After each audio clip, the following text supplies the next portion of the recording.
आंथ' बिनि बागै बुंबाय गोबां मिडियायावनो बुंबाय जे थांनाय 26 जानुवारिनि सिगांखालि माने 25 जानुवारि बिलिफां समाव फोसावदों जे हादोरनि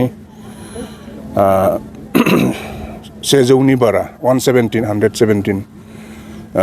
सुबुंफोरनो लिरगिरिल' नङा बायदि बिथिङाव कन्ट्रिबिउसन होनाय थुनलाइ लाइनाव ओमफ्राय सोलोंथाइ लाइनाव इन्डास्ट्रि लाइनाव ट्रेड एन्ड कमार्स ओमफ्राय मेडिसिन हेल्थ बे लाइनाव खामानि मावनाय एग्रिकालसार लाइनाव खामानि मावनाय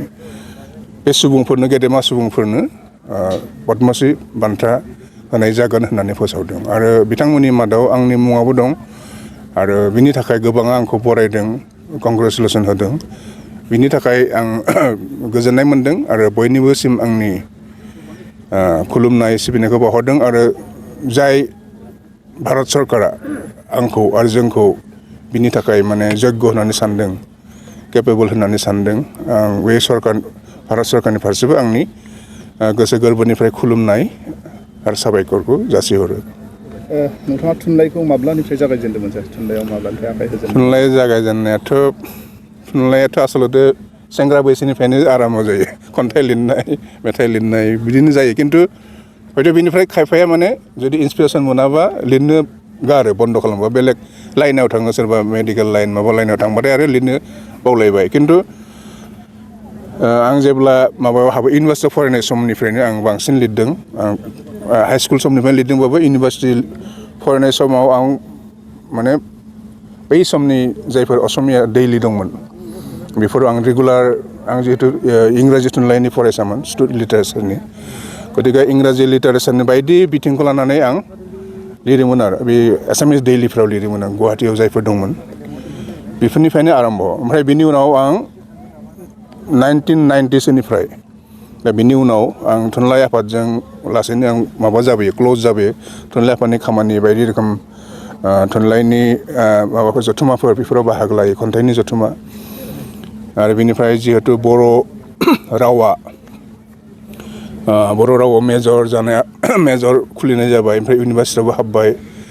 आरो बेयाव माने बर'आव गोबां माबा नांगौ आर्टिकेलफोर नांगौ बिजाब नांगौ जाहैबाय बेनिफ्रायनो आं बांसिन दा बर'आव हाबहैनाय जादों आरो माने प्रयजननि थागिदायाव माने नांगौखाय आं बर'आव बांसिन लिरदों उनाव माने असमियाव लिरनायानो फ्राय बन्द जालांदोंमोन आरो खिन्थु आं दाबो लिरो असमियावबो लिरो इंलिसावबो लिरो खिन्थु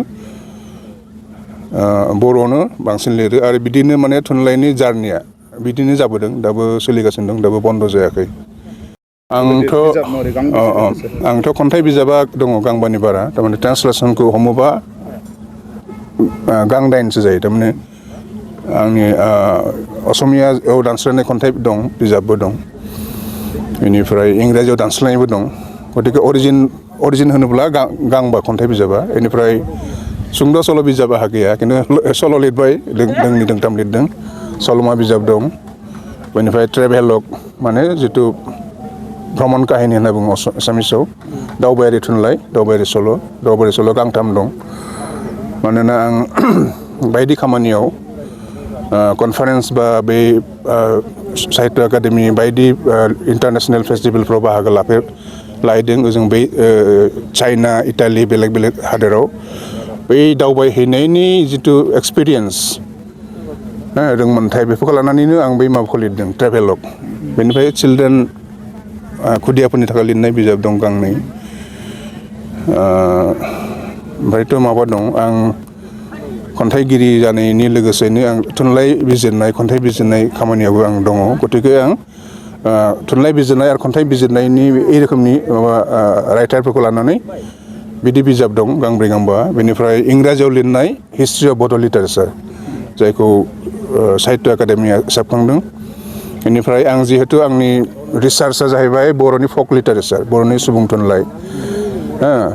आरो बेखौ बिजाब महरै दिहुननाय जादों फक लिटारेचार अफ दि बर' इंलिसाव लिरनाय बेबो फक लिटारेचार बिजाबाबो इंराजियाव आरो हिस्ट्रि अफ बर' लिटारेचाराबो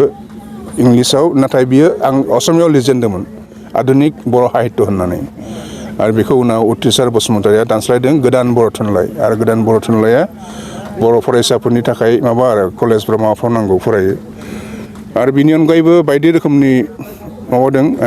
गांनैसो हयथ' गोसोआव गोलैयाखै 30नि बारा बिजाब दं आरो दा आं सेबखांनाय महरै आरो गोबां सेबखांनो गोनां दं आरो साहित्य एकाडेमिनि जानानै आं गोबां माने राव सोलायदों आरो सुजुनानै दिहुनदों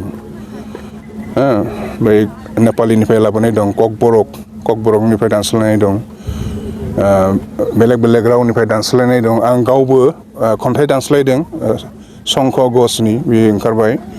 बेनिफ्राय नेपालि सल'मा गांसे दानस्लायदों दाबो माबा दं बे साहित्य एकाडेमिनि माबा दं बे प्रसेसआव दाबो ओंखाराखै बे रोखोमनि बिजाबफोर दं दाबो आरो राव सोलायगासिनो दं गोबां बिजाब आरो खुदिया थुनलाइनि मादाव आं बावैसो गांसे दानस्लायदों बे जाहैबाय महात्मा गान्धीनि जिउनि बायदि बिथिंनि सायाव माने खुदियाफोरनि थाखाय लिरनाय अरिजिन गुजरातीमोन बेनिफ्राय आं इंराजि बा हिन्दी बिनि हेल्प लानानै आं गुजरातीखौ आं जिहेतु बुजिया हिन्दी आरो इंराजिनि हेल्प लानानै आं बर'आव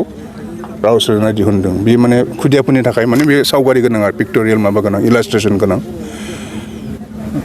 थेंक इउ सार